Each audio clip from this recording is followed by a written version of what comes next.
भगवान पूतना मौसी का उद्धार करते हैं, दूध पीते हैं, जहर पीते हैं, तार देते हैं, न जाने कौन से गुण पर दयानिधि रीझ जाते हैं। पूतना पर भगवान ने कृपा की, नंद बाबा ने उसके शरीर पर चिता बनाकर आग लगाई, शरीर से सुगंध निकल पड़ी। इसके बाद भगवान ने शकटासुर और तृणावर्त का उद्धार किया। छकड़े पे आके शकटासुर बैठ गया, उद्धार किया, तृणावर्त का उद्धार किया। मैया यशोदा और नंद बाबा डरने लगे कि छोरा पर बड़े बड़े संकट आ रहे हैं, क्या करना चाहिए। तभी गर्गाचार्य जी आ गए और गर्गाचार्य जी से पूछा कि मेरे पुत्र पर बड़े बड़े संकट आ रहे हैं, क्या करें। हम यहाँ की कुंडली बनाएं, बताओ भविष्य नाम क्या है। अरे नाम तो रखा नहीं। तब कहीं भगवान कृष्ण का नामकरण संस्कार हुआ। हमारे सनातन धर्म में कितने संस्कारों की बातें हैं? 16 संस्कार। हमारे जीवन में यदि हमारा संस्कार ना हो, हमें श्रेष्ठ कौन बनाता है? हमें श्रेष्ठ कौन बनाता है? हमारे संस्कार। हमें श्रेष्ठ कौन बनाता है मेरी मां? हमारे संस्कार। इसलिए हमें संस्कारी होना चाहिए। क्या होना चाहिए हमें? संस्कारी। संस्कार आवश्यक नहीं, अति आवश्यक है। 16 संस्कारों में प्रथम संस्कार है गर्भाधान संस्कार। आखिरी संस्कार, अंतिम संस्कार, जिसे मृत्यु कहते हैं, अंतिम संस्कार होता है। हम जीवन में संस्कार के बिना वैसे ही हैं जैसे चाशनी के बिना जलेबी है, जैसे चाशनी के बिना गुलाब जामुन है। रसगुल्ला है, गुलाब जामुन है, इनमें चाशनी ना हो, चाशनी में डालो ही मत, तो बिना चाशनी के ये खाने के लायक हैं? स्वाद है न? हमारा जीवन भी संस्कार के बिना वैसे ही है जैसे गुलाब जामुन बिना चाशनी की, जलेबी बिना चाशनी की। संस्कार जरूरी है। मैया अपने बच्चों को धन दौलत भले ना देना, 1 रुपए मत देना, पर संस्कार इतने दे देना, इतने दे देना कि उनके सामने कितनी भी विषम परिस्थिति आए पर वह अपना धैर्य कभी ना खोएं। यही संस्कार है। हानि लाभ तो जीवन का उतार चढ़ाव है, इससे तो गुजरना पड़ेगा। भाई सड़क में कहीं ढलान होती है, कहीं चढ़ाई होती है। ये उतार चढ़ाव जीवन में हम सबके जीवन में आते हैं। शायद ऐसी कोई सड़क हो जिसमें कोई उतार चढ़ाव ना हो, शायद ऐसा कोई जीवन हो जिसमें कोई उतार चढ़ाव ना हो। किसी में कम है, किसी में ज्यादा है, पर है। यदि आपके संस्कार हैं तो आप हर उतार चढ़ाव को बड़ी आसानी से आप निकाल लेंगे, उस वक्त को, उस विषम परिस्थिति को। कई बार केवल गरीब आदमी ही भूखा नहीं सोता, कई बार अमीरों को भी भूखा सोना पड़ जाता। सब कुछ होने पर भी कुछ नहीं मिलता, ऐसी स्थिति आती है। यहां पर कौन काम देगा? साथ कौन देगा? आपका धैर्य, आपका संस्कार, आपके अंदर पॉजिटिव एनर्जी, वो काम करती है। इसलिए हम कहते हैं सभी दिन, सभी टाइम हमेशा सकारात्मक रहा करो। संस्कार में इतनी बड़ी ताकत है मेरी मां। संस्कारी व्यक्ति को कभी किसी के पास नहीं जाना पड़ता, सारी दुनिया संस्कारी लोगों के पास आकर बैठती है और उनके पास बैठकर अपने आप को धन्य मानती है। ये शक्ति केवल संस्कार में है। इसलिए बच्चों को संस्कार देना, गीता पढ़ने के, रामचरितमानस पढ़ने के, बच्चों को बोलने का संस्कार, बोलने की तमीज नहीं है लोगों के अंदर। आजकल बच्चे लोग बोलते कैसे हैं? उल्टा गाली गलौच, रे और बे शब्दों का प्रयोग आजकल के बच्चे करते। बात बात में बे, बात बात में रे, क्यों रे क्यों बे, ऐसा बोलते हैं ना बच्चे। ये शब्दों का प्रयोग कर रहे हैं। इसका मतलब है कि आपने अपने बच्चों को बोलने का भी संस्कार नहीं दिया, इनको बोलने का भी लिहाजा नहीं, तमीज नहीं। क्या सिखाया है आपने? बोलना सिखाया करो, अच्छे से बोला करो, धीरे धीरे बोला करो, शब्दों को स्पष्ट करके बोला करो। कई लोग बोलते हैं समझ में नहीं आता, क्यों? सिखाया नहीं ना आपने, आपने भी नहीं सीखा। आपकी सास आपको कुछ कह देती है, आप भी बदले में उसको पलट के जवाब देते हैं। ये संस्कार नहीं है। संस्कार ये है कि हमारे बड़े हमें डांटें, गाली दें या दो चार थप्पड़ मार दें, पर हमारे संस्कार ऐसे हों कि हम पलट कर उन्हें कोई प्रत्युत्तर ना दें, कोई जवाब ना दें। ये हमारे संस्कार हैं। बड़े हमें डांट रहे हैं, डांटने दो, बोल रहे हैं, बोलने, हम क्यों पलट पलट के जवाब देना? ये संस्कार तो नहीं है। क्यों जी हैं? पर आप लोग देते हैं, और आप देते हैं तो आपके बच्चे सीखते हैं। आज तो छोटे छोटे बच्चे अपने माँ बाप को जवाब देते हैं। क्यों देते हैं? क्योंकि तुम अपने सास ससुर को जवाब देती हो, तुमसे तो सीखा है, गुरु तो तुम ही हो। इसलिए संस्कार देना, कैसे बोलना है, बड़ों के सामने बड़ी नम्रता से पेश आना चाहिए। वो हमें कुछ भी कहें, वो कहें यहाँ बैठ जाओ, ठीक है बैठ जाते हैं, खड़े हो जाओ, खड़े हो जाते हैं। आज वो कहें कि यहाँ जाना, चलो चले। किंतु परंतु ना हो जीवन में। जीवन में वहां झंझट होती है जहां किंतु पर क्यों जाए? अरे भाई कह रही है सास चलो, पति कह रहा चलो, अब इसमें कहां क्यों किंतु परंतु, छोड़ो सब, चलो। जहां समर्पण होता है वहां झगड़ा नहीं होता। समर्पण क्या है? आपने कहा चलो, हाँ हाँ चलो। अब हम पूछे कहां, क्यों? नहीं। जब समर्पित हैं हम आपके, तो जहां ले चलोगे, हाँ जहां नहीं, तो हमारी सास जहां ले जाए जाओ, पति ले जाए जाओ। मतलब समर्पण हमारा, कोई किंतु नहीं, कोई परंतु नहीं, चुप। हम आगे आगे नहीं चलेंगे। हम तो, जो आदमी पीछे पीछे चलता है वो बहुत सुखी होता है, और जो आगे आगे भागता, आगे आगे कौन भागता है? बताओ बताओ मैया। आगे आगे भाग जाते हैं बाराती, दुल्हा पीछे रह जाता, बाराती आगे नाचते नाचते निकल गए। और आगे जब बाराती आ जाते हैं ना, तो उन्हें कोई गिलास भर पानी नहीं पिलाता। ए दुल्हा कहाँ है? बोले दुल्हा पीछे। बोले तब आना जब दुल्हा है। बिना दुल्हे की बारातियों की कोई इज्जत नहीं है, हो तो बता दो। बिना दुल्हे के बारातियों की, अब सारे बाराती बिना दुल्हे के घुस जाएं तो लड़की का बाप रोए, रुको दुल्हा कहाँ है? खाने आ गए फोकट का, जाओ पहले दुल्हा लाओ। दुल्हा आया नहीं, तुम ही सब खा लोगे। दुल्हे के बिना बारातियों की कोई शोभा नहीं, कोई इज्जत नहीं। उसी तरह हमें पीछे चलने की आदत होनी चाहिए, आगे चलने की नहीं। इसलिए हम अपने से बड़ों के कहां चलें? पीछे। हम अपने गुरु के आगे चलना, हमें गुरु के आगे चलना चाहिए कि पीछे? मैया बोलो मेरी माँ, गुरु जी के आगे के पीछे? पीछे। माता पिता के आगे के पीछे? पीछे चलने में अच्छा है। खतरा वतरा आता है तो आगे से बता देते हैं यहाँ गड्ढा है, बच के आना। अपने राम चलते चले, चलते चले, चलते चले। आगे चलोगे तो तुम जरा लापरवाही, तुम ही गिरोगे गड्ढे में।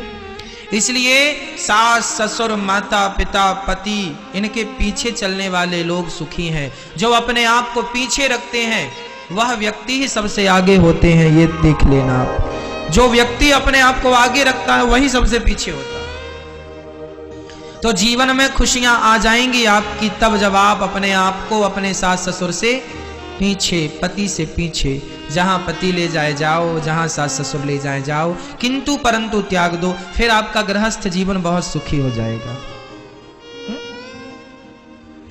तो संस्कार यही है कि हमें किंतु परंतु नहीं करना। गुरुजी कह रहे हैं कि 1000 नाम भगवान का जपा करो, श्रीमन्नारायण श्रीमन्नारायण जपा करो, कह दिया गुरुजी ने जपो। अब आप किंतु गुरुजी हम क्यों जपें, गुरुजी हमें जपने से क्या होगा? अरे पागल, पहले जप तो जप, 1000 नाम जपो, 2000 नाम जपो। पहले के जमाने में गुरुजी अपने शिष्यों को आदेश दिया करते थे 11 करोड़ नाम जप के आना। जब 11 करोड़ नाम जप लोगे तो मुंह दिखाना। शिष्य गुरुजी से गुरु मंत्र लेता था और गुरुजी कह देते थे 11 करोड़ जप लेना फिर आना। वो 11 करोड़ जप लेता था फिर आता था, गुरुजी आज्ञा।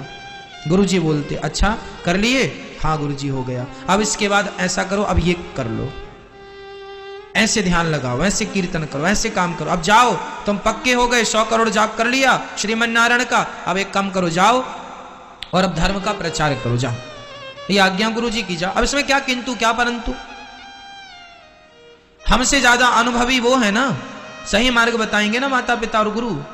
इसलिए रामचरितमानस में लिखा है मात पिता और गुरु की वाणी बिनहि विचार करे शुभ जानी। माता पिता और गुरु की ये वाणी बिना विचार करे इन पे अमल करो। माता जो कहे तुरंत करो, पिता जो कहे तुरंत करो, गुरु जो कहे तुरंत करो। इन 3 लोगों की वाणी पे कभी संदेह नहीं करना। यदि इनकी वाणियों पर संदेह किया तो संशयात्मा विनश्यति। संशय गुरु जी की बात पर, माता की बात पर और पिता की बात पर संदेह हुआ तो संदेह करने वाले का विनाश हो जाता है। रावण ने अपने गुरु जी की बात नहीं मानी। रावण के गुरु कौन? शंकर जी। शंकर जी कौन? शंकर जी साक्षात हनुमान जी हैं। हनुमान जी ने कहा था ना रावण से, कह रावण तुरंत सीता मां को वापस करके आ, तब तेरा भला होगा, है ना। जाके बल लवलेस ते जिते चराचर झार, तास दूत में आनी, तास दूत में, मैं उन्हीं का दूत हूं, है ना। हरि आयो प्रिय नारी, जिनका हरण तूने उनकी प्रिय नारी का हरण कर लिया, मैं उन्हीं का दूत हूं, जा उनके शरण में जा, तुझे राम जी माफ कर देंगे। ऐसी आज्ञा हनुमान जी ने दी थी कि नहीं रावण को? रावण, हनुमान जी कौन है? रावण के गुरु। गुरु क्यों? क्योंकि शंकर जी के अवतार है। पर रावण ने अपने गुरु की बात मानी? नहीं मानी। नहीं मानी तो क्या हुआ? सर्वनाश।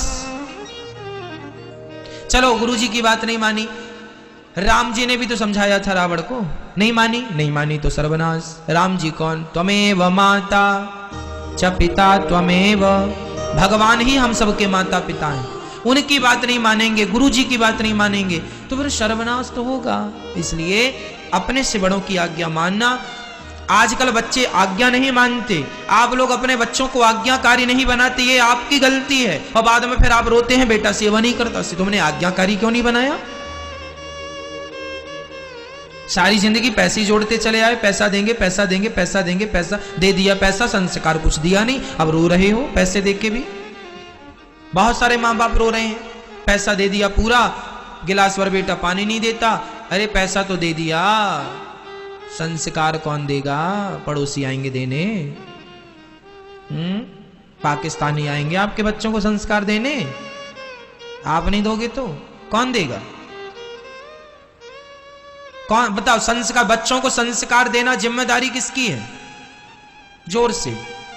फिर काहे नहीं देते?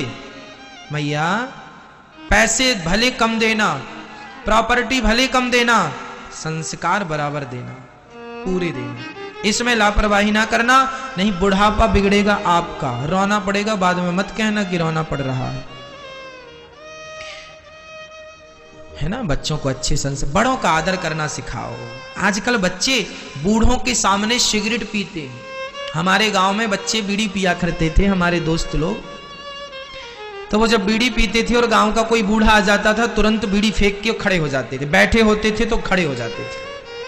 जबकि वो बूढ़ा भले दूसरी जात का था, हमारा रिश्तेदार नहीं था। पर गांव में ऐसा होता है ना, गांव में सबकी सबसे रिश्तेदारी होती है। हमारे गांव में हर जाति की स्त्री को हम चाची कहा करते थे, चाची कैसी हो, है ना, हमारे यहाँ चाची। और हमारे यहाँ सारी स्त्रियों को हम चाची कहते थे या फिर मौसी कहते, जो बड़ी थी उम्र में उन्हें मौसी। मौसी राम राम। हमारे गांव में जितनी महिलाएं हैं सब हमारी मौसी हैं, और जितनी महिलाएं हैं वो सब हमारी चाची हैं, या तो चाची हैं या तो मौसी हैं। पुरुषों को चाचा, भैया, है ना, ये भैया चाचा जी, भैया जी चाचा जी। कई लोग ताऊ जी राम राम, ठीक है, हाँ ठीक है। भले वो जात का कोई हो, पर बूढ़ा है तो हम लोग उसका आदर करते हैं। कोई भी जात का, छोटी जात का हो बड़ी जात का हो, कोई लेना देना नहीं। बूढ़ा है, उसके सामने बच्चे, छोटे छोटे बच्चे हमारी उम्र के बीड़ी पीते, उनकी आदत हो गई बीड़ी पीते, और कोई बूढ़ा आ जाए ना तुरंत बीड़ी फेंक के खड़े हो जाते, बैठे होते तो खड़े हो जाते। ये बड़ों के प्रति रिस्पेक्ट। अनपढ़ बच्चे थे लेकिन बड़ों का आदर करते थे, और आज के पढ़े लिखे PhD बच्चे बड़ों का आदर नहीं करते। पहले का अनपढ़ आदमी ज्यादा अच्छा था, बड़ों का आदर करता था। आज का पढ़ा लिखा ज्यादा अच्छा नहीं है, क्योंकि बड़ों का सम्मान नहीं करता। विद्या ददाति विनयम, विद्या विनय देती है। यदि पढ़ लिख कर भी तुम्हारे अंदर नम्रता नहीं आई तो तुम्हारी पढ़ाई लिखाई बेकार है, व्यर्थ है। यदि पढ़ाई लिखाई करने पर भी तुम्हारे अंदर नम्रता, क्या नम्रता है, आई ही नहीं। इसलिए ऐसी शिक्षा दो बच्चों को कि सदा काम आवे।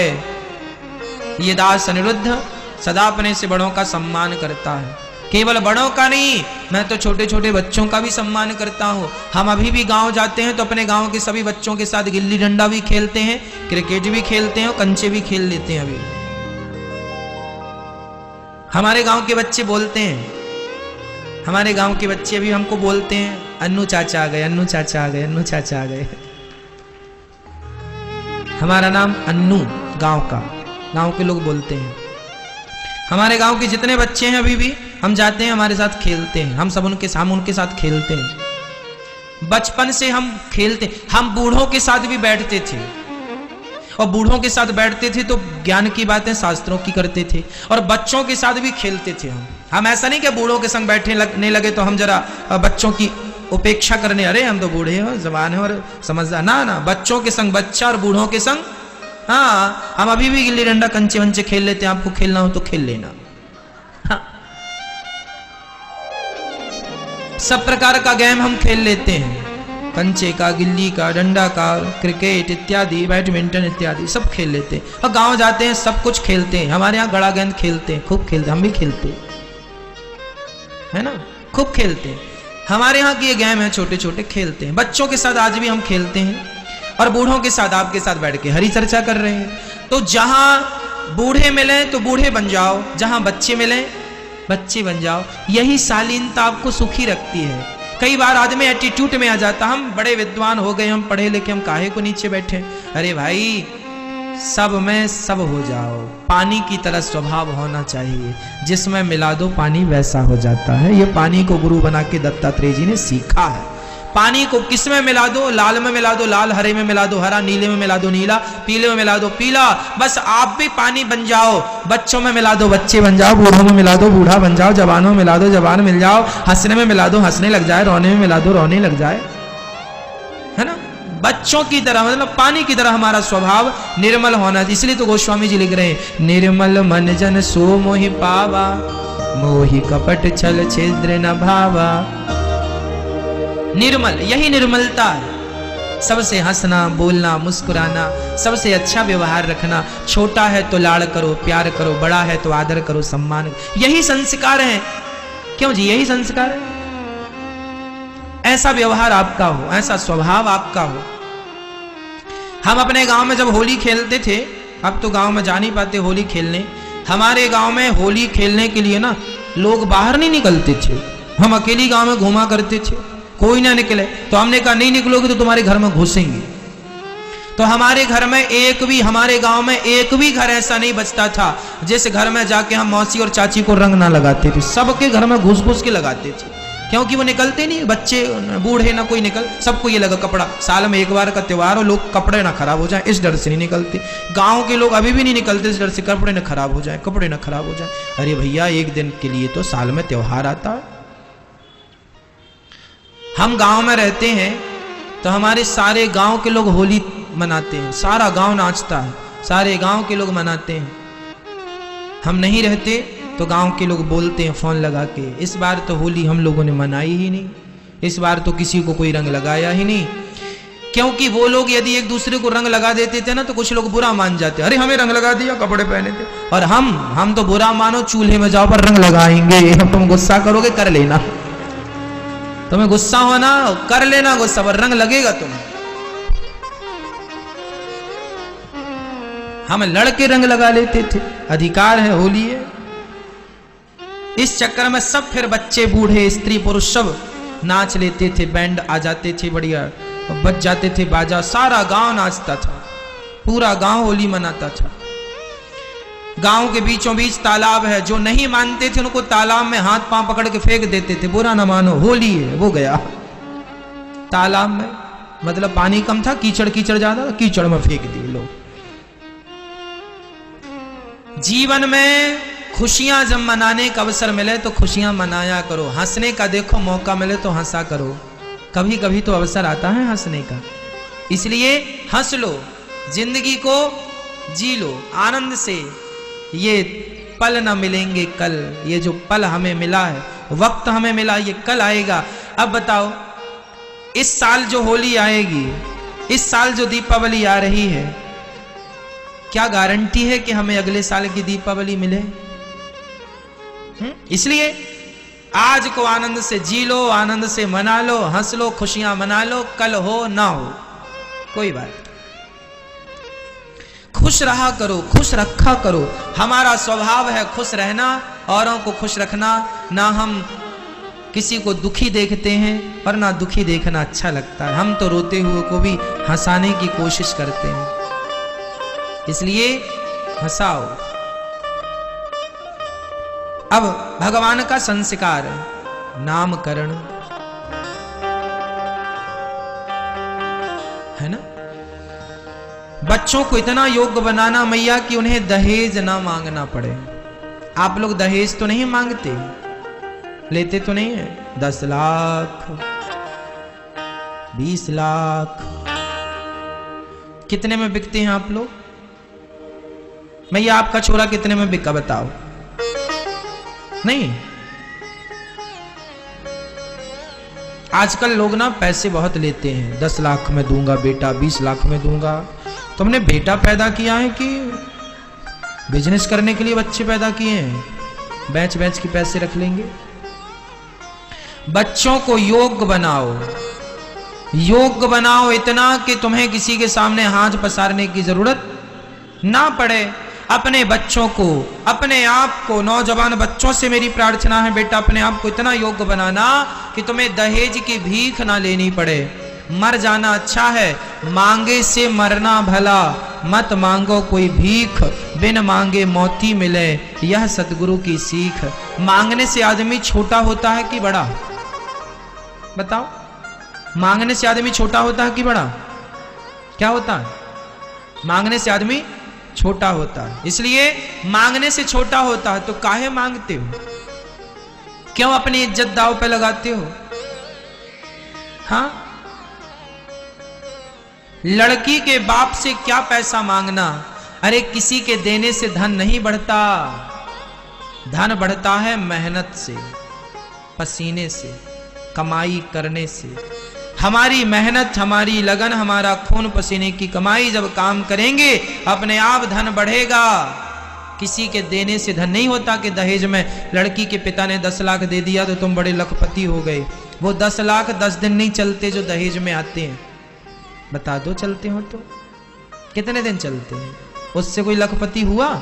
इसलिए लेना नहीं, लड़की लाओ, योग्य लड़की लाओ। लड़की का पिता जो इच्छा से दे दे रख लो, मांगो मत। मांगने से आदमी छोटा हो जाता है। वो लड़की जो है ना, उसके अंदर तुम्हारी इज्जत कम हो गई। अरे राम राम, मेरा पति मांगता है, बताओ भिखमंगे से शादी हो गई मेरी। क्या तुम मर्द नहीं हो? मर्द हो तो कमाओ। यदि तुम मांग रहे हो लोगों से ससुर जी दे दो, तो तुम मर्द काहे कि तुम ना मर्द हो? काहे के मर्द हो? मर्द तो वही है जो अपना मेहनत करके अपने परिवार का पालन पोषण करे भगवान की कृपा से। खुद कमाए अपने बल पे, हमारी भुजाओं पे ताकत होगी, परिवार को खवाएंगे, पत्नी को खवाएंगे, बच्चों को खवाएंगे। तो भीख मांगने के लिए लाइन में क्या खड़े हो जाते हो? दहेज ना मांगा करो, 2 कौड़ी की चीजें हैं ये सब। इज्जत नहीं रहती उस आदमी की जो मांगता, हाँ 2 कौड़ी का है, मांग लेता है। हमारा एक दोस्त आया गाड़ी में, महाराज जी गाड़ी है। हमने कहाँ से आई? बोले दहेज में आई। हमने कहा फिर तुम्हारी थोड़ी है, तुम इस गाड़ी के ड्राइवर हो, ये गाड़ी ससुर की है, तुम ये कहो कि हम इस गाड़ी के ड्राइवर हैं। आजकल ड्राइविंग शुरू कर दी है हमने, नौकर हो गए हैं। किसके? पत्नी के और ससुर के नौकर हैं। ये गाड़ी उसकी है, हम चला रहे हैं, ड्राइविंग हम कर रहे हैं, ड्राइवर है हम। हमारी पत्नी ने हमें ड्राइविंग पे रखा, हम पत्नी के ड्राइवर हैं, ससुर के ड्राइवर है, गाड़ी तो नहीं की है हम तो गाड़ी। तुम्हारी अपनी क्या है? तुम अपनी मेहनत से गाड़ी लो ही मत ना, तुम्हारी बल हो तो तुम कमा लेना महीना। गाड़ी ससुर की गाड़ी कितने दिन चलती है? तुम्हारी उम्र निकल जाएगी उस गाड़ी में, बताओ। ससुर गाड़ी दे भी दे 10 लाख की 20 लाख की, तो उस 20 लाख की गाड़ी में तुम्हारी सारी जिंदगी कट जाएगी? बोलो मेरी माँ। आजकल तो सरकार ही कहती है 10 साल गाड़ी चलाओ सड़क पे, 15 साल अधिक से अधिक। 15 साल के बाद आप 16 साल का आपको लाइसेंस ही नहीं मिलेगा, परमिशन ही नहीं है गाड़ी चलाने की। तो ससुर की गाड़ी पे मौज कितने साल करोगे? अधिक से अधिक 15 साल। सरकार रिजेक्ट कर देगी 15 साल में, रोड से हटाओ, नई गाड़ी लाओ। इसलिए मांगे से मरना भला, मत मांगो, अपनी मेहनत करो, मन लगा के काम करो, दहेज वहेज के चक्कर में ना पड़ो। और मैं लड़की के पिता से भी कहना चाहूंगा, जो लोग बहुत ज्यादा डिमांड करें पैसे की, ऐसे लोगों से लड़की का विवाह ना करना, बल्कि ऐसे लड़के से विवाह कर देना कि जो लड़का अपने आप को सफल बनाने की खूब कोशिश कर रहा है। जिस लड़के के अंदर योग्यता होगी ना, वो भले झोपड़ी में रहता होगा लेकिन मेहनत कर रहा है और आगे बढ़ने के लिए हाथ पांव चला रहा है, तो वो जाके आगे महलों में रहेगा। इसलिए उससे विवाह करो, उसका सपोर्ट करो, वो खूब तरक्की करेगा। ऑलरेडी जो बंगलों में है, जो केवल मुंह फाड़े बैठे हैं दहेज लेंगे, इनसे विवाह ना करो। जो स्ट्रगल कर रहे हैं उनके साथ बेटी दो, वो मेहनत करने वाला अपने आप को सफल बनाएगा।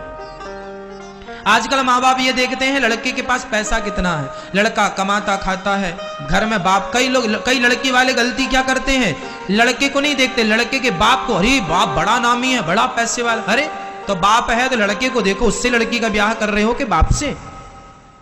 वो क्या करेगा? ससुर आपका और लड़के का बाप। लड़के को देखो कि वो कितना योग्य है, कमाता है कि बाप के टुकड़ों पे पल रहा है। जो बेटे अपने बाप के टुकड़ों पे पल रहे हैं उनके साथ भी बेटी का विवाह ना करना। कई लोग तो कई बेटे, भारत में 95% बेटे ऐसे हैं जो बाप के टुकड़ों पे पल रहे हैं, बाप की कमाई खा रहे हैं। तुम्हारा अपना क्या है, मुझे हिसाब दो। तुम्हारा अपना क्या है? तुम अपना क्या कर रहे हो? बाप के टुकड़ों पे तो बाप का तो धन तुम्हारा होगा ही, पर तुम अपना क्या कर रहे हो? तुम्हारा अपना क्या नाम है? तुम्हारी अपनी क्या इज्जत है? तुम अपना क्या कमा रहे हो? तुमने अपने से, पिता ने 10 एकड़ जमीन दे दी तो तुमने 10 से 12 की क्या, 12 से 15 की क्या, 15 से 50 एकड़ की क्या? आजकल तो बच्चे 10 की 5 कर देते हैं, बेच बेच के खा लेते हैं। इसलिए पहला माँ बाप के लिए है कि संस्कार दो, दूसरा बच्चों के लिए है कि अपनी इज्जत अपने हाथ, मांगना नहीं। भगवान ने, गर्गाचार्य जी ने भगवान का संस्कार किया। गर्गः पुरोहितो राजन यदूनाम सुमहातपा ब्रजम जगाम नंदस्य वसुदेव प्रचोदितः। ये गर्गाचार्य जी भगवान का नामकरण कर रहे हैं। ये रोहिणी पुत्र है, इनका नाम राम, बल अधिक होने से बलराम। ये यशोदा पुत्र है, इनका नाम कृष्ण, कर्षति कृष्ण है, इनका नाम कृष्ण होगा। बोलिए कृष्ण कन्हैया लाल की जय। दोनों बड़े हो गए, मैया के सामने लीला करने लगे।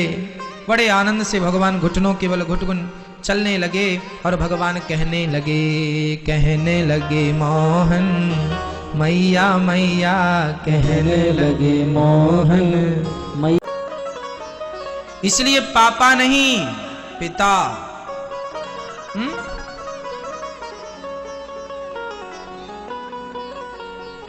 क्या?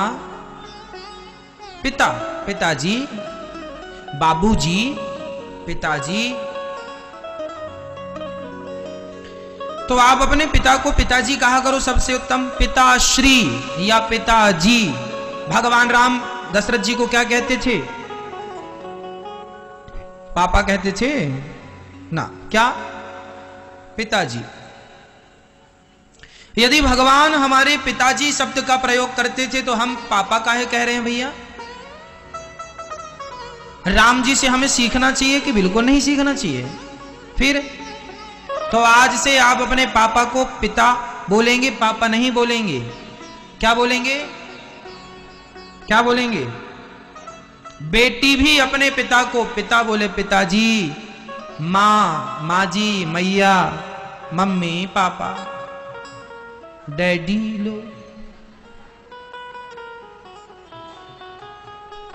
क्या क्या बोलते हैं आप लोग? सिंपल शुद्ध भारतीय बनो।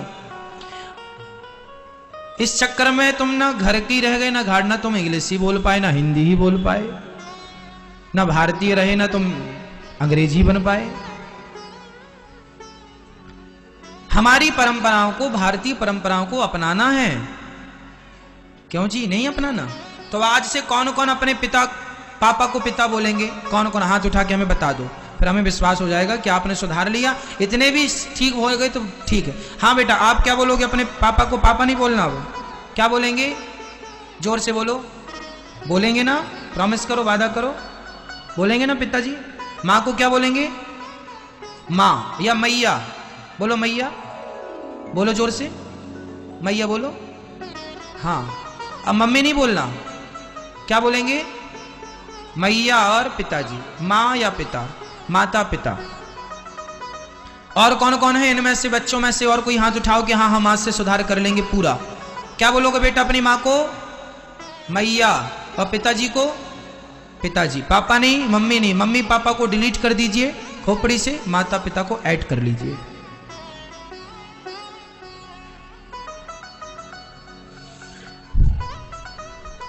अब भगवान थोड़ा से बड़े हो गए, घर घर जाके भगवान मक्खन चुराते हैं। वो मक्खन इसलिए चुराते हैं, जिस गोपी के घर मक्खन चुराने नहीं जाते ना, वह शिकायत करती है, लाला हमारे घर आए नहीं, क्या बुराई हो गई, क्या बिगाड़ दिया हमने। जिनके घर, गोपियों के घर भगवान नहीं जाते, वह शिकायत कर लेती हैं, क्यों नहीं आए। सच्ची बात तो यह है कि भगवान मक्खन चुराने जाते नहीं है, मक्खन रूपी मन गोपियों का भगवान चुरा लेते हैं। भगवान माखन नहीं, मन चुराते हैं। भगवान का नाम है चित्त चोर। क्या नाम है? संत हृदय नवनीत समान। हृदय हमारा मक्खन की तरह होता है, मक्खन की तरह निर्मल मन हो जाए तो भगवान उसे चुरा लेते हैं। हमारा मन निर्मल, इसलिए निर्मल मन जन सो मोहि पावा, मोहि कपट छल छिद्र ना। निर्मल मन चाहिए। कैसा चाहिए? निर्मल, बिल्कुल शुद्ध। जिस दिन आपका मन निर्मल हो जाएगा, जिस दिन मन आपका शुद्ध हो जाएगा, उसी दिन भगवान आपके निर्मल मन को चुरा लेंगे। भगवान चित्त चोर हैं, माखन चोर नहीं है भगवान। माखन रूपी मन चुराते हैं, इसलिए नाम पड़ा है चित्त चोर। माखन चोर तो विनोद में, हंसी मजाक में भगवान को बोला जाता, माखन चोर है, माखन चोर है। माखन चोर उनका नाम नहीं है, माखन चोर नहीं, चित्त चोर उनका रियल नाम है। इसलिए भगवान सबका हृदय चुरा लेते हैं, आनंद होते हैं। सारे ब्रजवासियों को लेके एक सखी के घर गए और गोल गोल गोला बनाया, एक के ऊपर एक के ऊपर चढ़ गए, मटकी से मक्खन निकाला, सबके मुंह में दे मारा लौंदा, और सबने जब खाया तो उन्हें भगवान भी खाने लगे। एक सखी आई, पकड़ो पकड़ो पकड़ो, कन्हैया भागे, और जब भागे सारी सखियां पीछे पीछे, आगे कन्हैया और ग्वाल वाल सब भागे। दौड़ी दौड़ी सखियां मैया के पास आई, मैया मैया मैया, काहे गौ सखी? मैया तेरे लाला ने बड़ा अपराध किया है, आज छोड़ेंगे नहीं तेरे लालों को, निकाल, कहाँ छिपा रखा है तेने? मैया बोली, नेक बता तो सही, दारी की सखी काहे गौ, काहे छोरा को तंग करवे लग गई है? कन्हैया सखी बोली, मैया तू जाने ना है, तेरे छोरा की करतूत मैं जानू, यहाँ की सारी करतूत है। का की हमारे लाला ने? अरे तेरे लाला ने काना है की सखी तो को बताऊं? हाँ हाँ मैया बता। मैया बोली बता। अरे तेरे लाला ने आज हमारे सारे बचनों को खूंटे से खोल दिया। मैया बोली, राम राम राम राम, ये शिकायत करवे की बहाना है, शिकायत करवे की ताई आए गई हो? अरे जब बछड़ा खोल दे खूंटे से तो तुम जाए के गैया दोहलो ना मैया, ऐसे समय में खोले। वत्सान मुंचन क्वचित समय, आ समय जब गाय धोने का समय नहीं होता, बछड़े खोल देता तेरा लाला, सारा दूध पी जाते हैं और हम मुंह देखती रह जाती हैं।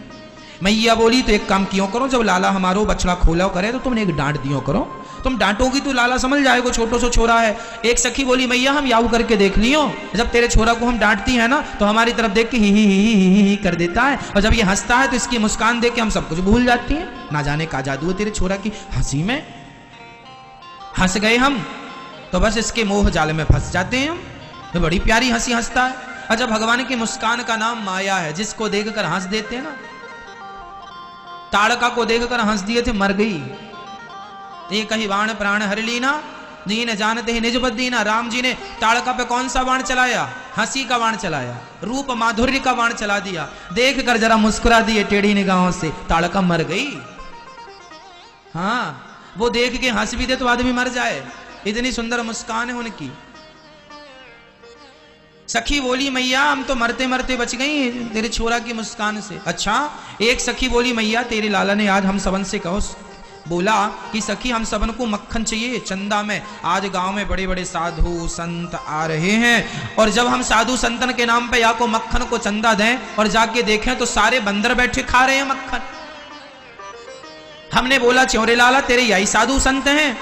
तो कन्हैया बोले सखी तू ना जाने ये इतने बड़े बड़े साधु संत हैं कि पिछले जन्म में इन्होंने मेरी बहुत सेवा की थी, पिछले जन्म में इनसे हमने सेवा कराई, इस जन्म में मक्खन खवा रहे हैं। बेचारों को हम पिछले जन्म में पेट भर खवा भी ना पाए। सखी बोली मैया को जो समझ में ना आए तेरे लाला का अगले पिछले जन्म की बातें करें। बात ऐसी है कि जब भगवान राम बनकर आए थे कृष्ण, तो राम रूप में बंदरों से खूब सेवा करवाई थी, लेकिन खाने पीने को कुछ दिया नहीं था, क्योंकि उस समय तो राम ही बनवासी थे, तो राम जी ने कुछ दिया नहीं था।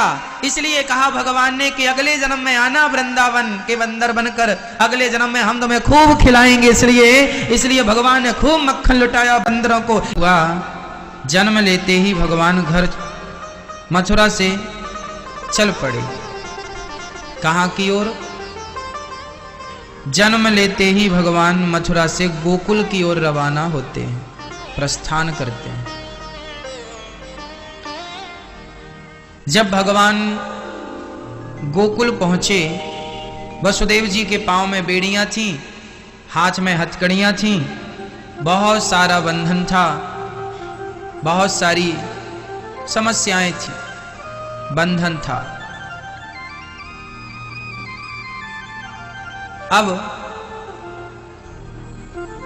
जीवन को कैसे बंधन मुक्त किया जाए? वसुदेव जी के पांव में बेड़ियां, हाथ में हथकड़ियां, बहुत सारा बंधन। अब कैसे मुक्ति मिले?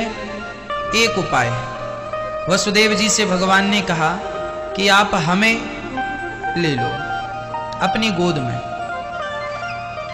और जब भगवान को गोद में लिया वसुदेव जी ने और भगवान को लेकर के चले, तो अपने आप बंधनों से मुक्त हो गए, है ना? बंधन से मुक्त हो गए। बेटा कुछ कुर्सियां और आगे, चेयर और आगे लाके रख दो। भगवान की शरण में जो जीव आ जाता है, भगवान को लेकर चलता है, वह कभी बंधन में नहीं बंधता। आज आप लोग, हम लोग बहुत परेशान हो जाते हैं इस वस्तु को लेकर, इस व्यक्ति को लेकर।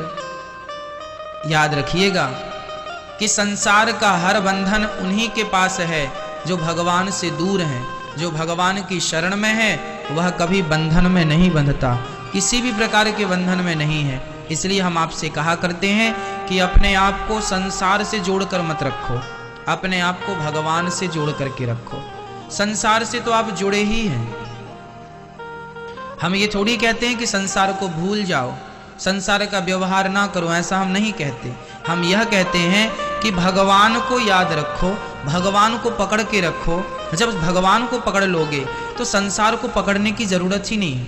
एक बात बताएं, सुबह सुबह आप पश्चिम दिशा की तरफ चलेंगे तो बताओ आपकी परछाई आपसे आगे होंगी या पीछे? बताओ। पश्चिम दिशा की तरफ चलेंगे सुबह सुबह तो परछाई कहाँ होंगी आपके? सीधा आगे।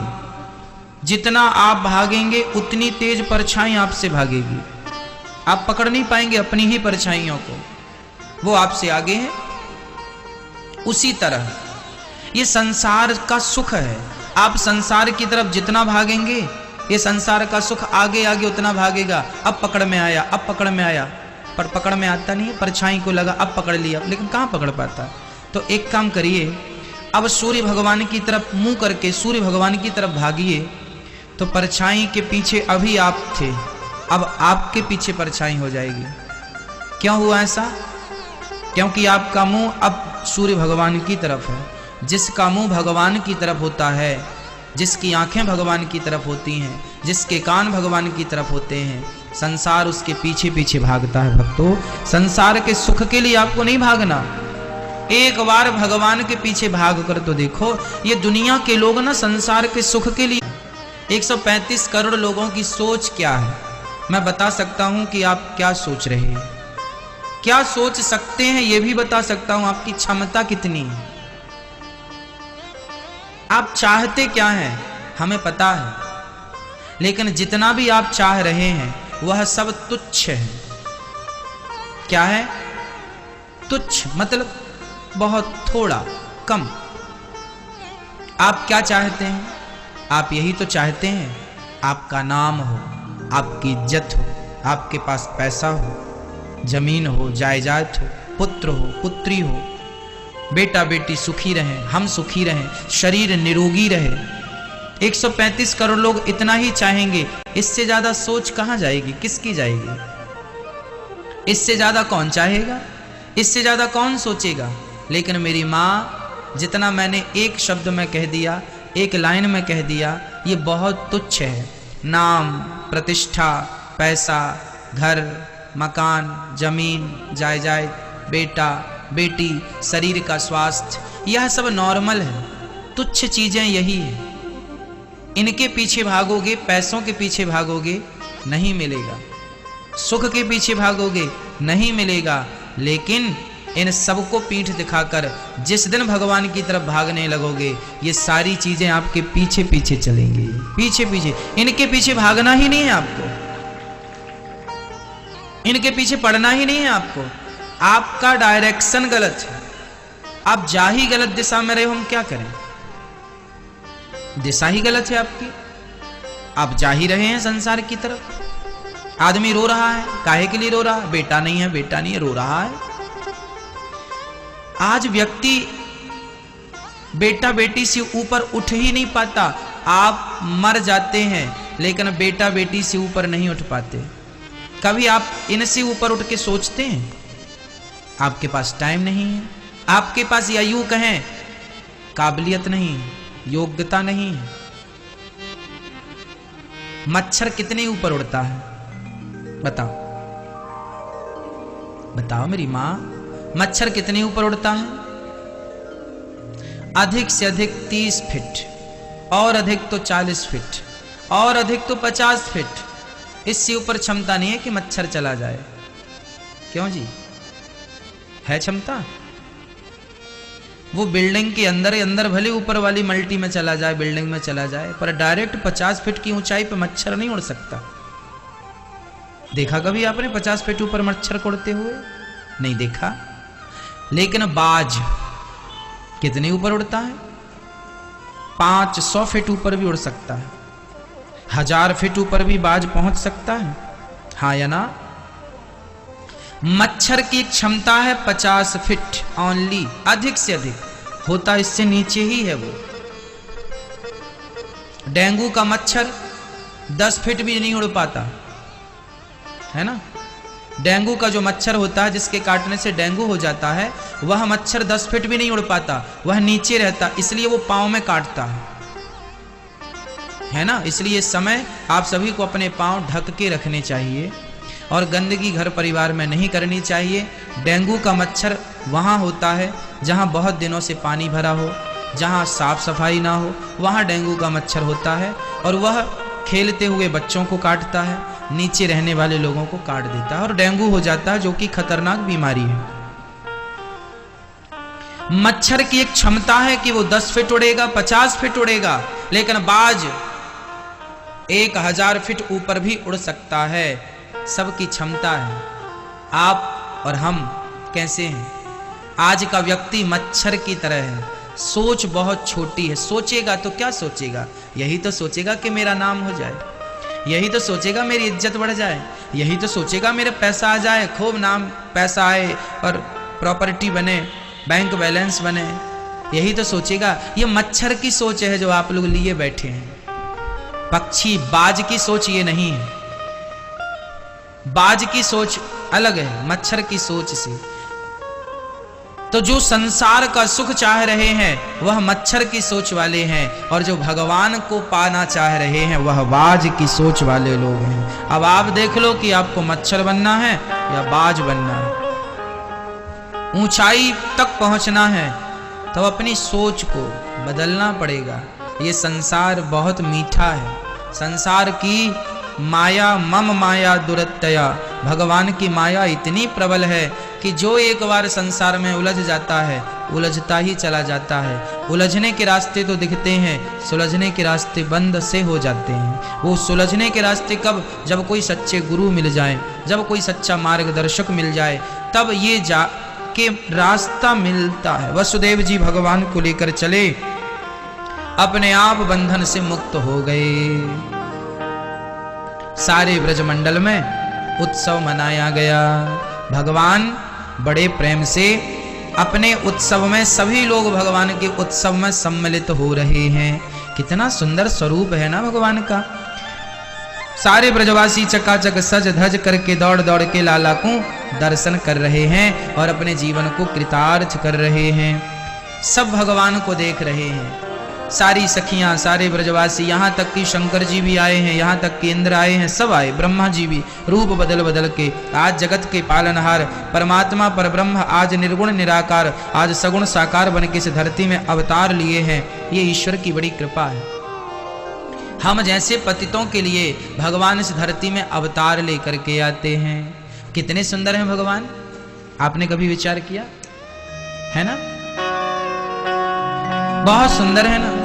शाम सवेरे देखूं तुझको, लेकिन फिर भी हम तुच्छ प्राणी उन्हें भूलकर संसार के लोगों के पीछे भाग रहे हैं।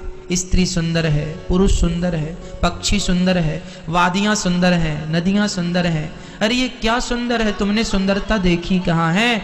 जितने सुंदर भगवान हैं, जिन्होंने ये संसार बनाया है, जिनका बनाया हुआ संसार इतना सुंदर है। कभी विचार तो करो कि जिस परमात्मा ने ये संसार को इतना सुंदर बनाया है, इसे बनाने वाले वो स्वयं कितने सुंदर होंगे। कभी उन्हें देखने का मन नहीं करता आपका? कभी आपको ये नहीं लगता कि हम जरा उसे भी एक बार देख लें जिसने ये सुंदर संसार को रचा है? आपको पता ही नहीं कि वो भगवान कितने सुंदर हैं। कल्पना से परे इस धरती में ऐसी कोई वस्तु नहीं है जिस वस्तु से भगवान की सुंदरता की उपमा दी जाए। उपमा किससे दें हम? किससे हम उसे जोड़ के बताएं कि इसकी तरह सुंदर है? कमल का पुष्प कहते हैं सबसे सुंदर होता है, लेकिन कभी सोचा है आपने कि कमल का पुष्प तो भगवान की नाभि से प्रकट हुआ है? अरे जिनकी नाभि से कमल के पुष्प प्रकट हो रहे हैं, जिसकी सुंदरता की उपमा जगत में दी जाती है, वो भगवान कितने सुंदर होंगे? कभी विचार किया है? संसार उन्हीं को सुंदर लगता है जिन्होंने कभी भगवान की सुंदरता को ना देखा, ना सुना, ना जाना और ना जानने की कोशिश की। इसलिए सुंदर ना होते, कृपालु ना होते, दयालु ना होते तो देखो ना,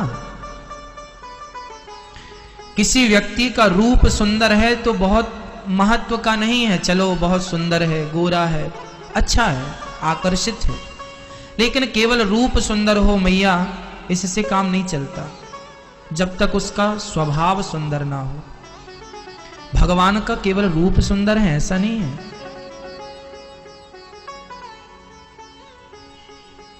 स्वभाव सुंदर है। जानते हैं उनका स्वभाव कैसा है? पूतना आई, अपने स्तनों में जहर भर करके लाई, इसलिए कि मैं इसे पिलाऊंगी और ये मर जाएगा। लेकिन भगवान तो भगवान है। जो मारने आई पूतना, उसका जहर तो पिया, दूध तो पिया, पर साथ में उसके सारे पापों को भी पी गए। और उस राक्षसी को, उस पापात्मा को इतना पुण्यात्मा बना दिया, इतना पुण्यात्मा बना दिया कि जो गति लेभे गतिम धात्रुचितां ततोन्यम कंबा दयालुम शरणम ब्रजेम।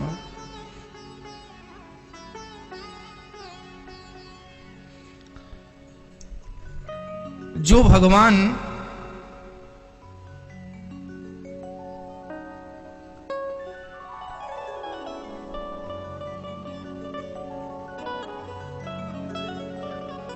पूतना जैसी पापनी को भी तार देते हैं कृपा की दृष्टि डालकर, तब से हम जैसे पतितों का विश्वास और बढ़ गया कि यदि पूतना पर कृपा करते हैं तो हम पर भी कृपा करेंगे जरूर, कभी ना कभी। इसलिए भगवान का ध्यान दिन रात किया करो। जो भगवान पूतना को तार देते हैं, जिसके पास कोई गुण नहीं था, ना पूजा थी, ना पाठ था, ना कोई भक्ति थी, ना कोई शक्ति थी, लेकिन पूतना को भी तार दिया। वो ऐसे परम दयालु हैं, परम करुणामय हैं कि केवल पूतना को नहीं, मेरी मां जटायु तो पक्षी था, वो भी मांसाहारी पक्षी था, परंतु बताओ कि भगवान ने जटायु पर कृपा की कि नहीं। जब रावण ने जटायु के पंख काट दिए ना, राम राम कहता हुआ जटायु जब जमीन पर गिरा, तो लोगों ने एक सवाल किया, अरे जटायु, अभी तो तुम्हारे पंख थे तो तुम राम जी के पास जा सकते थे, अब तो तुम्हारे पंख नहीं हैं, बताओ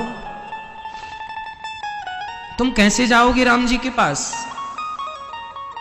जटायु ने कहा कि जब पंख थे तो जिम्मेदारी मेरी थी राम के पास जाने की, अब तो पंख नहीं है, पंख होते तो मैं उड़कर चला जाता राम जी के पास, पर अब तो पंख कट गए, अब मैं नहीं जा सकता, अब राम को आना पड़ेगा मेरे पास, स्वयं भगवान आएंगे।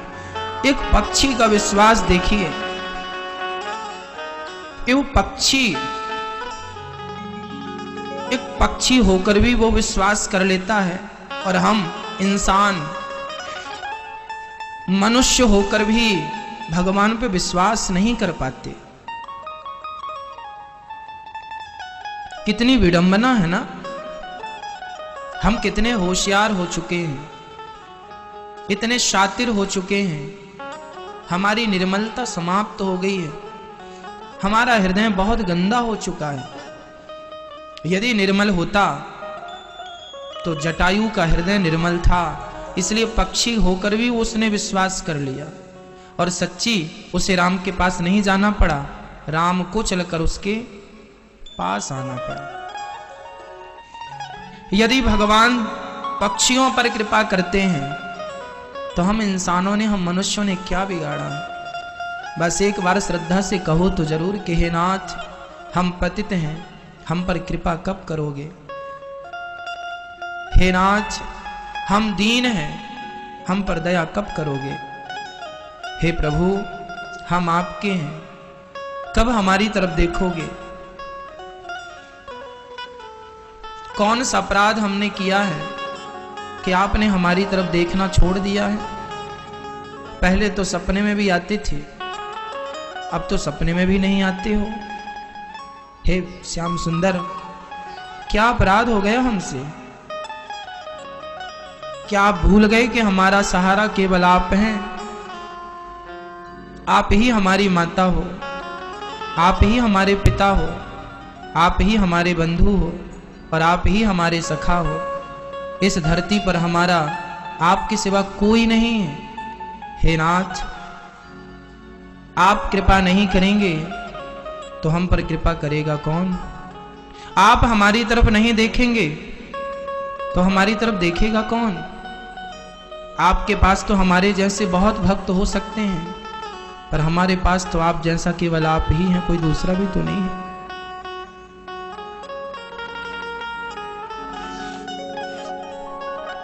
इसलिए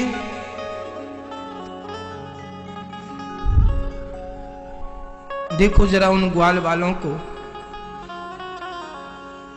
जो भगवान के साथ गेंद खेलते हैं, मक्खन चुराते हैं, मक्खन खाते हैं, भगवान खाते हैं और सबको खिलाते हैं। दिन रात वो ग्वाल बाल उनके साथ रहते हैं, दर्शन करते हैं। पर एक बात बताएं, आप लोग भी कम भाग्यशाली नहीं हैं। यदि ग्वाल वालों के साथ कृष्ण थे तो हम भी भाग्यशाली हैं, हमारे साथ कृष्ण की कथा है। यदि वो कृष्ण के सहारे थे तो हम कृष्ण की कथा के सहारे हैं। उनके धन कृष्ण थे, हमारा धन कृष्ण की कथा है। तब कथामृतम तप्त जीवनम। बड़ी कृपा की है भगवान ने कि हमें भारत में जन्म दिया है। बड़ी कृपा की है कि वो भी भारत में हमें वृंदावन का वास मिला है।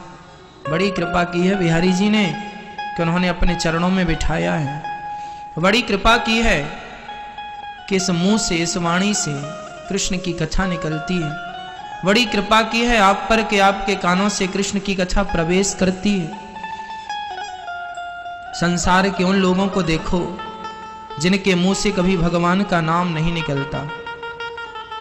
वो बहुत बेचारे लोग हैं, दीन हैं, जिनके मुख से कभी भगवान का नाम नहीं निकलता। भक्तों, वह बेचारे हैं, वह दीन हैं। आप बड़ भागी हैं कि आपके मुंह से भगवान का नाम निकलता है। पर लोग जानते नहीं है कि नाम का बल क्या है।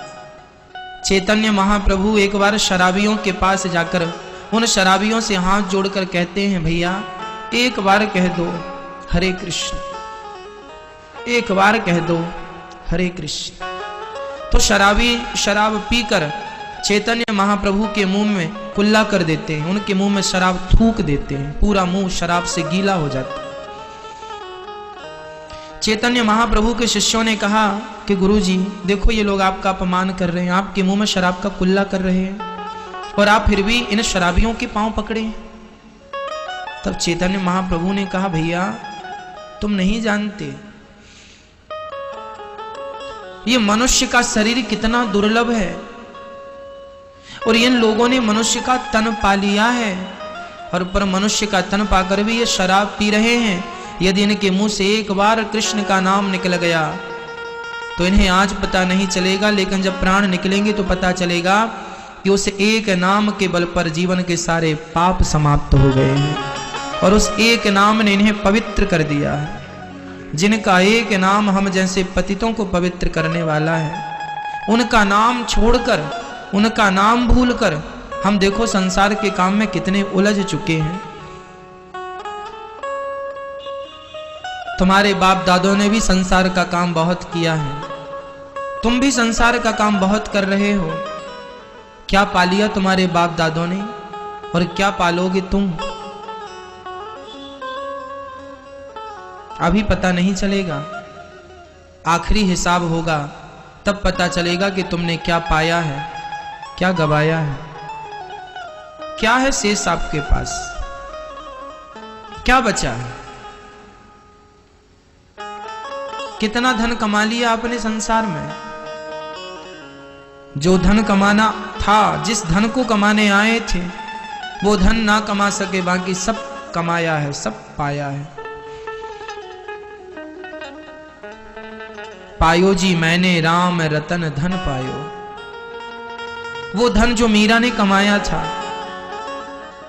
कितना है हम लोगों के पास। कागज के टुकड़े समेटने वालों से कह दो भारत का रुपया तो बाहर अमेरिका में, जापान में नहीं चलता, तो उसके यहाँ चलेगा। वहाँ राम नाम का धन चलता है। कमा लो, समझदार हो तो कमा लो, समझदार नहीं हो तो जैसा चला रहे हो वैसा ही चलाते रहो। भगवान को भूल कर व्यक्ति किसी दूसरे का नुकसान नहीं कर रहा है सिवाय अपने खुद का नुकसान। भगवान का उत्सव मनाने के लिए सब आए, सबने दर्शन किया, सबने कृपा के हाथ बढ़ाए और भगवान की सुंदरता पर सब लट्टू हो गए। इतने सुंदर संसार के लोग देखते हैं स्त्री कितनी सुंदर है, पुरुष कितने सुंदर हैं, जबकि भगवान का भक्त देखता है कि स्त्री इतनी सुंदर है तो इसे बनाने वाले मेरे श्री कृष्ण कितने सुंदर होंगे। पुरुष इतना सुंदर है तो इसे बनाने वाले मेरे कृष्ण कितने सुंदर होंगे। संसार का व्यक्ति संसार में ही उलझ जाता है, स्त्री और पुरुष में, लेकिन भगवान को पाने वाला इससे ऊपर सोचता है, उठकर देखता है कि इससे भी अच्छा तोता इतना अच्छा है।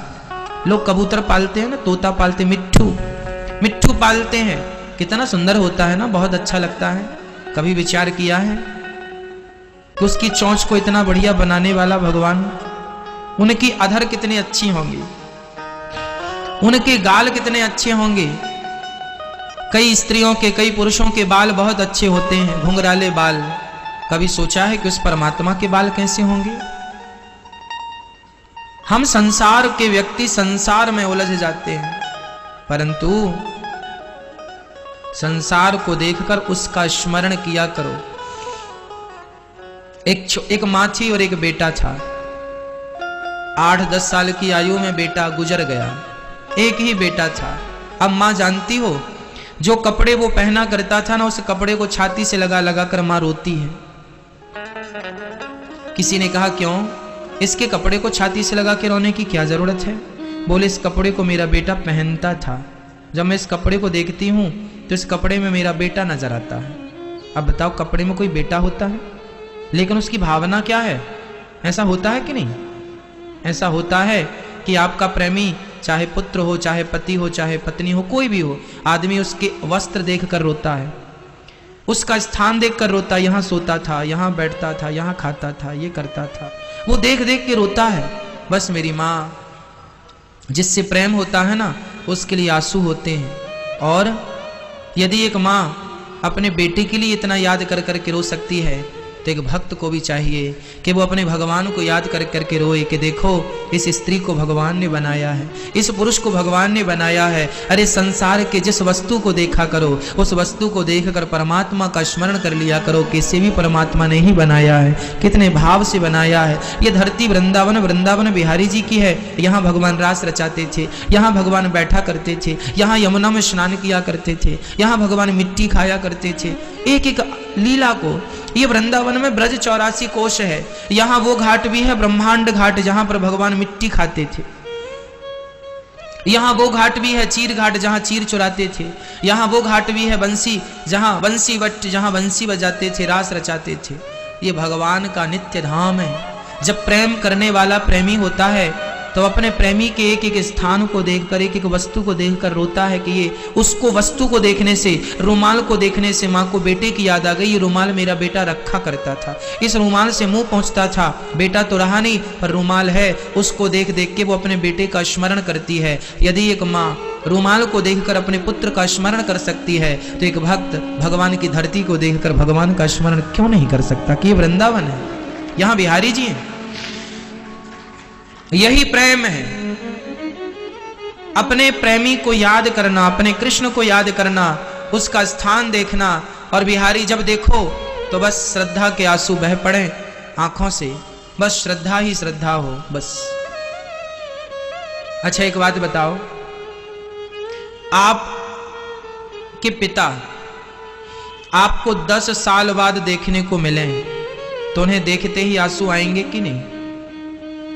आपके पति आपको 10 साल बाद देखने को मिले, कहीं दूर चले गए थे और वहां से आज आए हैं, तो एक पत्नी सारी शर्म लाज तोड़ करके वो अपने पति की तरफ भागेगी और आंखों में आंसू होंगे। एक बेटा अपने बाप से 10 साल बाद मिले, निश्चित दोनों की आंखों में आंसू होंगे। हाँ या ना? है ना? आप बताओ, आप बिहारी जी के दर्शन करने कितने सालों बाद आए हैं? कई लोग तो पहली बार आए हैं, कई लोग 5 साल बाद आए हैं, कई लोग 2 वर्ष बाद आए हैं, कई लोग 2 महीने बाद आए हैं। मुझे बताओ कि यदि आप पहली बार आए हैं बिहारी जी को देखने, तो जब बिहारी जी को देखा तो आपकी आंखों में आंसू थे या नहीं? यदि थे तो सही है, नहीं थे तो आपकी आंखों में आंसू इसलिए होना चाहिए था क्योंकि पहली बार आप देख रहे हैं। जिससे प्रेम होता है ना, जब हम उससे मिलते हैं तो प्रेम के आंसू छलक आते हैं। जब आंसू आ जाएं तो वह आंसू ही प्रमाण पत्र होते हैं कि हमें आपसे प्यार है, हमें आपसे प्रेम है। यदि भगवान से प्रेम है तो उनके लिए आंसू आएंगे, प्रेम नहीं है कदापि नहीं आएंगे।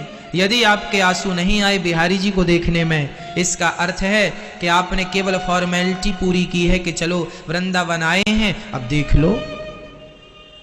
कई लोग वृंदावन आते हैं घूमने के लिए। वृंदावन घूमने का स्थान नहीं है, वृंदावन घूमने ना आया करो। कई लोग आते हैं देखने के लिए, चलो वृंदावन देखा मैं। ना तो वृंदावन देखने आया करो, ना तो वृंदावन घूमने आया करो। वृंदावन में तो केवल भगवान से मिलने आया करो, दर्शन करना प्रभु का, प्रभु से मिलना है। जीवात्मा और परमात्मा का मिलन ही वृंदावन है। कई लोग कहते हैं ना चलो वृंदावन घूमने जा रहे हैं। घूमता हुआ व्यक्ति सारी जिंदगी घूमता ही रह जाता है। ये घूमने का स्थान नहीं है। घूमने के लिए तो आपके शहर में पार्क होते हैं, पहाड़ होते हैं, नदी तालाब होती, चलो घूम आवे, वो घूमने का स्थान होता है। पार्क इत्यादि, मेला लगा, चलो मेला घूम के आवे, मेला घूमने का होता है।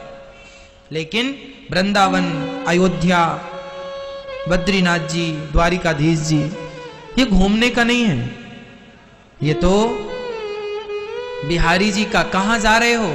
वृंदावन जा रहे हैं। क्यों जा रहे हो? बिहारी जी से मिलने जा रहे हैं, बिहारी जी का दर्शन करने जा रहे हैं। जब दर्शन करने के लिए वृंदावन आओगे तो बिहारी जी मिलेंगे, और घूमने के लिए वृंदावन आओगे तो बिहारी जी कहेंगे तो घूमने आया, घूम ले, तो मेरे से मिलने थोड़ी आया है। एक बात बताएं, आपका शहर है पन्ना। अब कोई आदमी आए और आपके पास आए और कहे अरे बहन जी, भैया जी, भाभी जी, हम आपसे मिलने आए हैं, तो आप पूछेंगे यहां क्यों आए हैं? अरे हम आपसे मिलने आए हैं, आपके लिए आए हैं।